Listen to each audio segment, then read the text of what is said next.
Sebanyak 17 petak barak di Kompleks Asrama Polres Mamberamo Tengah, Papua Pegunungan ludes terbakar.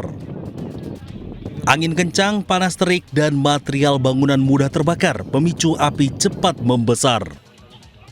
Walaupun anggota Polres sempat berupaya memadamkan api dengan alat seadanya, kobaran api tetap menghanguskan seluruh bangunan. Hasil olah TKP dan keterangan saksi menunjukkan api berasal dari salah satu barak. Percikan api berasal dari penumpukan colokan pada stop kontak yang menyambar gorden serta dinding kayu. Tidak ada korban jiwa dalam peristiwa ini, sementara total kerugian material masih dalam proses pendataan. Asal api diketahui dari salah satu unit yang ditinggali dan berasal dari stop kontak yang memang dihuni beberapa personel. Stop kontak yang bertumpuk menimbulkan percikan api karena memang terletak menempel pada gorden rumah, sehingga akibat dari percikan menimbulkan kebakaran pada gorden yang terus merambat pada dinding rumah yang terbuat dari kayu. Dan pada saat itu panas terik dan angin cukup kencang. Keterbatasan fasilitas di wilayah pegunungan membuat beberapa barak dihuni lebih dari 1 personel beserta keluarga. Akibatnya, 46 personel kini terdampak dan kehilangan harta benda.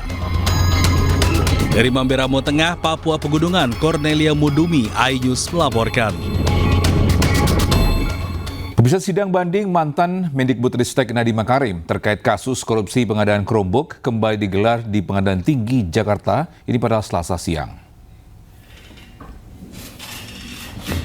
Sidang kali ini menghadirkan 2 orang saksi, yakni Riko Gunawan, Direktur Product and Solution PT SR Indonesia, dan Dwi Satrianto, ex-pejabat dari Lembaga Kebijakan Pengadaan Barang Jasa Pemerintah atau LKPP.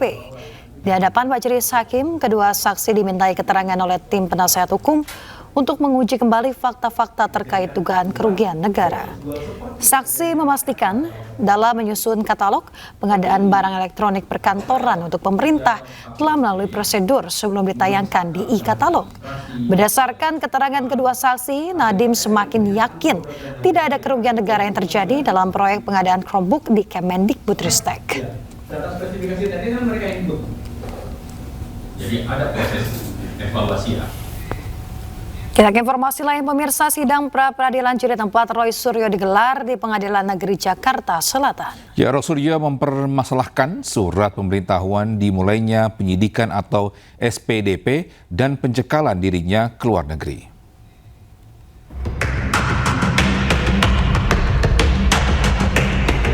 Sidang pra-peradilan Roy Suryo sudah memasuki jilid keempat.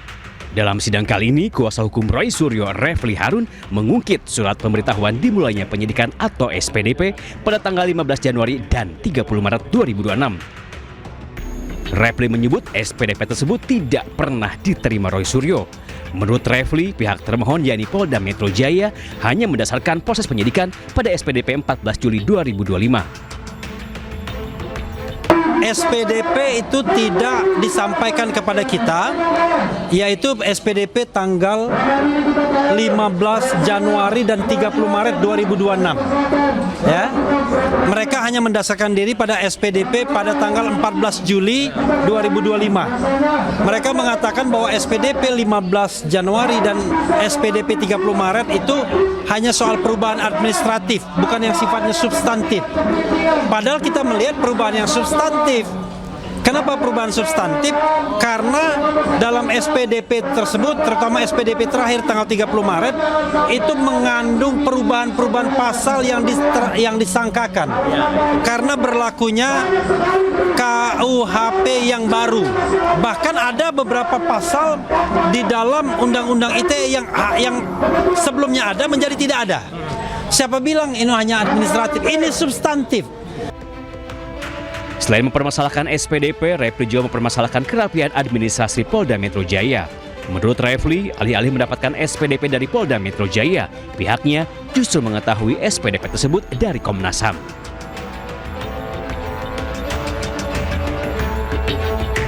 Dalam sidang pra-peradilan jilid keempat kali ini, Roy Suryo menggugat Polda Metro Jaya terkait sah atau tidaknya pencekalan dirinya ke luar negeri. Roy sendiri masih berstatus sebagai tersangka dalam kasus fitnah ijazah Jokowi. Tim Liputan iNews melaporkan. Pemirsa, DPR RI dan pemerintah telah memfinalisasi status dan jumlah guru P3K untuk menjadi PNS. Ya, menurut Menteri Keuangan Purbaya Yudi Sadewa, memastikan pengangkatan status guru pegawai pemerintah dengan perjanjian kerja tidak akan membahayakan kondisi fiskal untuk tahun 2027.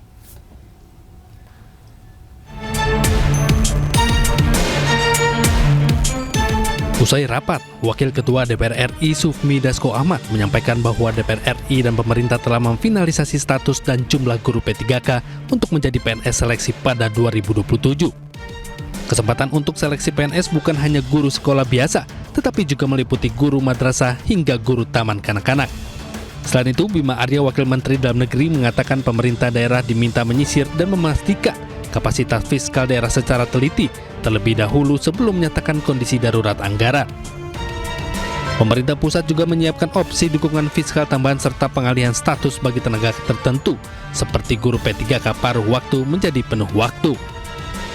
Dan Kemendagri akan turun untuk mengawal, melakukan sosialisasi dan memastikan kepala daerah tidak lagi merekrut staf-staf baru dan semuanya disesuaikan dengan tahapan yang disepakati berdasarkan rapat pada hari ini.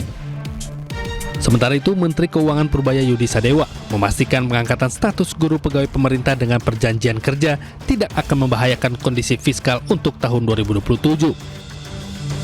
Jadi berdasarkan hasil rapat tadi, kami juga sudah melakukan simulasi untuk anggaran tahun ini dan tahun-tahun berikutnya.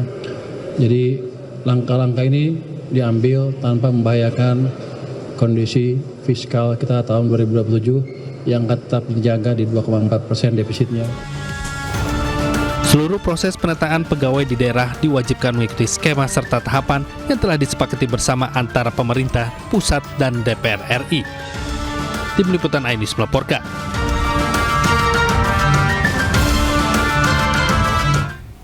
Ya, terima kasih masih bersama kami di Newsroom Pagi. Pemirsa, Israel terus meningkatkan operasi militernya di wilayah Khan Yunis, Gaza Selatan. Gempuran serangan udara yang terus dilakukan membuat mencekam dengan kepanikan warga.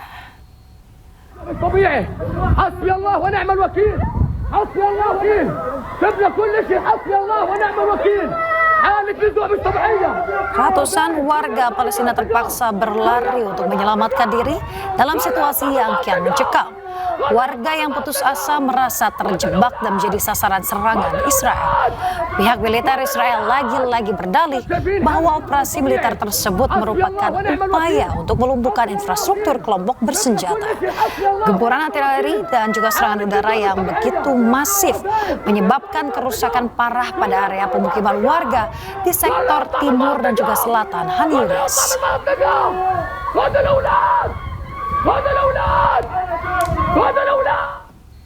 Pemirsa, 4 turis Zionis Israel mengintimidasi seorang pekerja kafe dan juga merusak karya seni Palestina di Islandia. Ya, rekaman CCTV menunjukkan sekelompok penjahat perang memasuki Lava Suites and Cafe di Keflavik, Islandia, 15 Agustus lalu. Warga apartheid ini kemudian menyatakan kebenciannya terhadap karya seni bertema Palestina kepada karyawan kafe. Tanpa izin karyawan kafe, salah satu dari kelompok tersebut mencopot karya seni Palestina tersebut dari dinding. Karya seni itu tersendiri menampilkan peta Palestina di samping slogan dari sungai ke laut, Palestina akan merdeka. Para pemilik mengatakan bahwa insiden tersebut telah dilaporkan kepada polisi Islandia.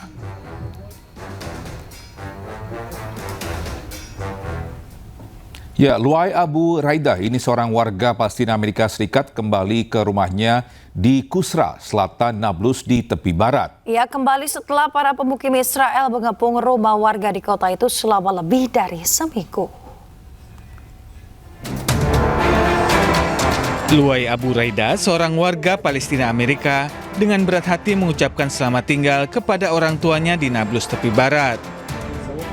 Dikawal tentara penjajah Israel, ia kemudian meninggalkan kampung halamannya menuju Amerika Serikat. Luai Abu Raida bisa pulang kampung ke tepi barat Palestina setelah menerima jaminan dari pemerintah Amerika Serikat.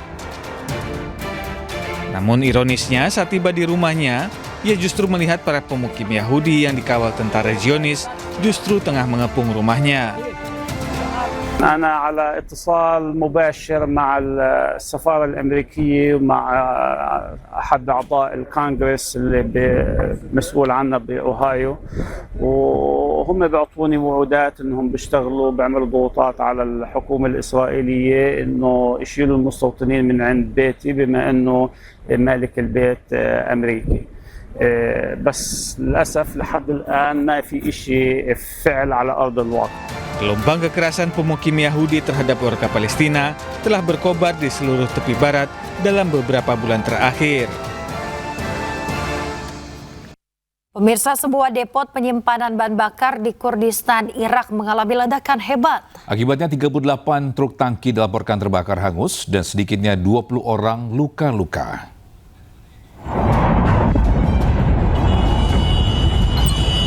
Ledakan dahsyat terjadi di sebuah kilang minyak di kawasan industri Tanjaro dekat kota Sulaimaniyah, Kurdistan, Irak Utara.